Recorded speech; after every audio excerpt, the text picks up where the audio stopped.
There was once a young man, around 18 years old, who lived in a small village at the foot of a mountain. Though his days were simple, his mind was anything but. Every moment, it seemed to be filled with endless thoughts, some about the past, others about the future. He couldn't escape them. His mind was like a noisy marketplace, and no matter how hard he tried, he couldn't find peace. One day, overwhelmed and restless, he decided to climb the mountain. At the top, there was a temple where a wise old monk was known to live. They said the monk had an answer to every question and a solution for every trouble. The young man hoped he could help. When he finally reached the temple, he found the monk sitting quietly under an ancient tree, his eyes closed as if listening to the wind. The young man approached and bowed. "Master," he said, "my mind is a storm. Thoughts rush in and out, pulling me in every direction. I try to stop them, but I can't. How do I control my mind?" The monk opened his eyes slowly and looked at the young man with a kind smile. "Come, sit with me," he said, patting the ground beside him. The young man sat down, eager for an answer. The monk spoke softly. "Let me tell you a story. Once, there was a farmer who lived by a vast field. One morning, he found a wild horse wandering near his land. It was strong and beautiful, but untamed. The farmer thought, if I can tame this horse, it will be of great use to me. So, he caught the horse and tried to control it. But the horse was wild.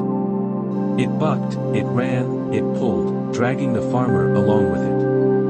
Day after day, the farmer fought to control the horse. He used all his strength, but the more he fought, the wilder the horse became. Exhausted and defeated, the farmer finally let go. He sat down, watching the horse from a distance. To his surprise, the horse stopped too. It stood still, watching him. Slowly, it approached him, calm and quiet. From that day on, the horse followed the farmer, not because it was forced, but because it trusted him. The monk paused, letting the story sink in. "Do you understand?" he asked. The young man thought for a moment. "You're saying, my mind is like that wild horse?" The monk nodded. "Yes. The more you fight your thoughts, the stronger they become. The more you try to control them, the wilder they will act. But if you stop fighting, if you sit quietly and observe, your mind, like the horse, will calm down." The young man frowned. "But how do I observe my thoughts? They come so fast, and some of them are unpleasant." The monk smiled gently. "Imagine your thoughts are clouds passing through the sky. Some are dark and heavy, others light and soft, but none of them stay forever. Your mind is the sky, vast, open, and unaffected by the clouds. Simply watch them, do not chase them, do not push them away, just observe." The young man was silent, reflecting on the monk's words. "And what happens when I just observe?" he asked. The monk's eyes twinkled with wisdom. "When you observe without resistance, the thoughts lose their power over you. They may still come, but they will no longer control you. And beneath those thoughts, you will find something deeper, a quiet, unshakable peace. That peace is your true self."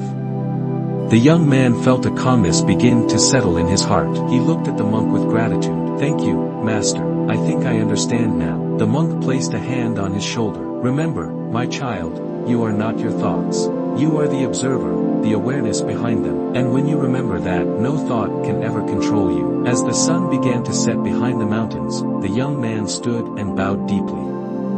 He walked back down the mountain, his steps lighter, his mind quieter, and his heart filled with a newfound